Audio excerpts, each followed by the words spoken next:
Well, I removed the rocker cover, the cam box cover, and I did end up having to remove that intercooler. So it looks like this. It just has a couple of bolts holding in place, and you got a couple of clips holding each end as well. Came out fairly easily. The cam box cover came off very easily as well. I've got all of the new gaskets set, of course, for the engine, or for the top side of the engine. So there is wear in the chain. The sprockets look excellent. I've rotated the engine a few times by hand, and I had to really get the intercooler out so that I could get my socket onto the end of the harmonic balancer down there. Turn it around. Turns over easier because I've got the plugs out, of course. I suggest you do that. So I went through a few revolutions and looked at the condition of the, get a bit of light in here, the condition of the teeth on the sprockets, and they are all very good. I'll document that on some rotations with the camera sitting right in front of it, so I can have a record of that as well. So I'm not going to replace these variable valve time actuators on the camshafts. I didn't buy any. I was getting to this step to see if I need to buy them, in which case I'd have to wait probably a month for that to happen, but I've actually scheduled this car to be out of service for about a month to 6 weeks anyway. I'm just going to be doing this quietly in my spare time. This car is not it's not required for daily use. I'll use my Santa Fe or my Toyota Vitz for daily use if I need to. So there is movement in the chain. I'll just show a bit of that.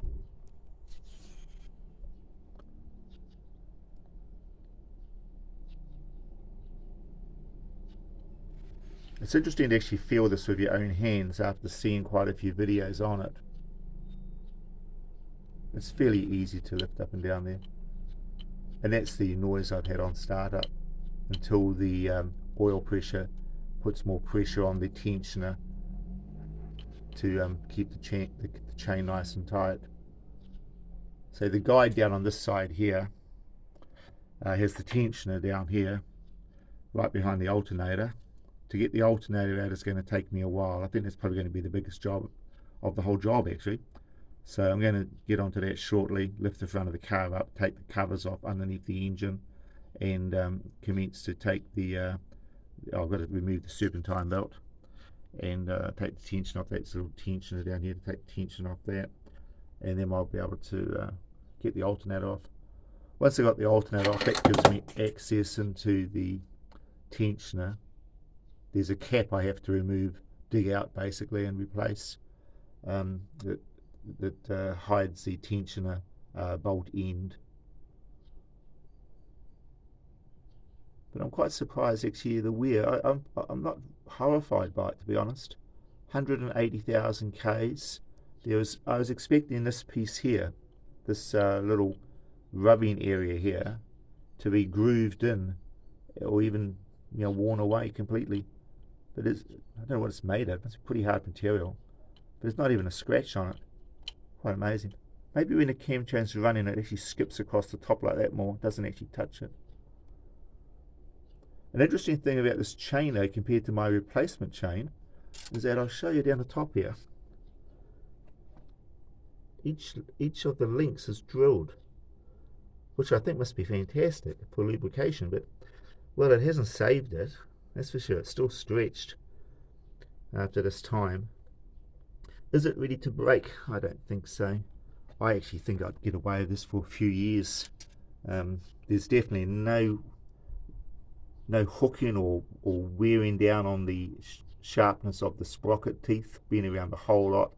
Like I've seen videos of these teeth that are ground right down smooth. the chain has skipped over and the timing's been lost and the engine's been destroyed. That, of course, was my fear, so I needed to do this inspection to really see what I'm up against. And I'm pleasantly surprised, actually. So if you need to do this, if you're concerned about your C180 engine, and there's hundreds of thousands, I guess maybe a million or so of these engines out there in the world, and the mileage is getting up on them. It's not a massive job to get down to this stage here to actually inspect it. It took me probably about 2 hours, taking it very, very slowly. I wasn't rushing the job at all. Just bagging everything as I go, making sure that I keep a record of where all of the plugs go, all of the bolts go, any earth straps and things like that. Just take your time, get down to this stage here.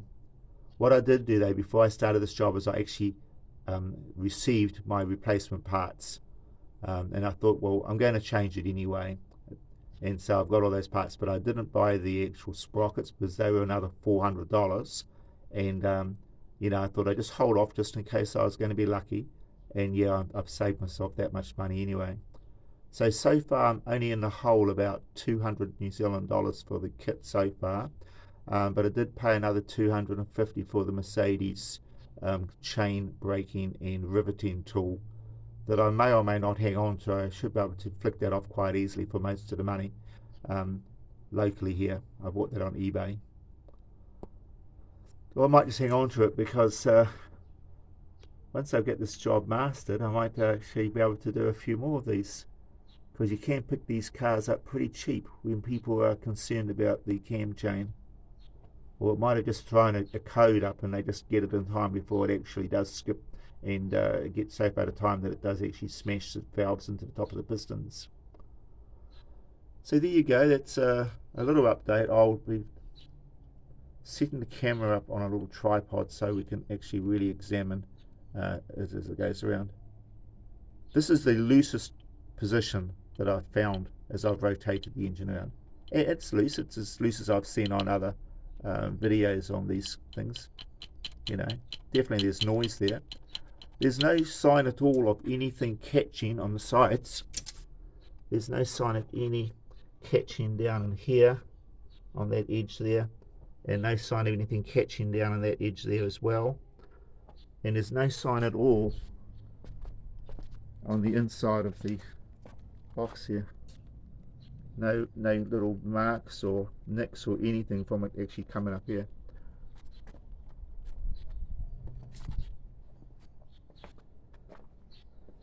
So when you do this job, I think the biggest problem we're going to have is getting that alternator off, to be honest. Everything down here is so tight. Power steering pump will stay behind, I won't have to touch that.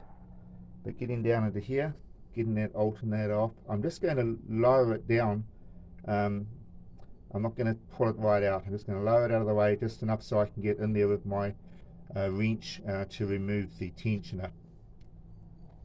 This is the plug that I have to pull out to be able to remove the this cam chain guide on this side, and this is the plug down here for the other guide, but this one I believe has got a couple of plugs down further. I probably will leave that guide in place. I've looked at it, doesn't look too bad even though I've got a replacement guide. But now I'm into the situation where I've got to really take this front section here off to get my access to be able to pull the guide out. It doesn't look like it's going to come up through this space here. So yeah, and I think I will replace it. I could get away, I guess, by just replacing this piece here, new chain and new tensioner, and be a lot better off than what I am at the moment. But seeing I've gotten this far, and seeing I don't have you know, real demand to get this car back on the road quickly, I think I will take this part here off. I just get a bit nervous about taking too much off, that I'm going to get to a stage where I might go down some you know, path of no return. But it seems to be coming apart very nicely. These Torx is mainly 10s. They grip well, no problem with them. They come out nicely. So thank you very much for watching. If you're a Mercedes-Benz owner, C180, I hope your car's going well. Man, when these cars are running smoothly, they are an absolute dream to drive. Handle like they're on rails, they rev so freely, and for a little 1.8 they are a lot of fun and economical as well. Catch you a little bit later.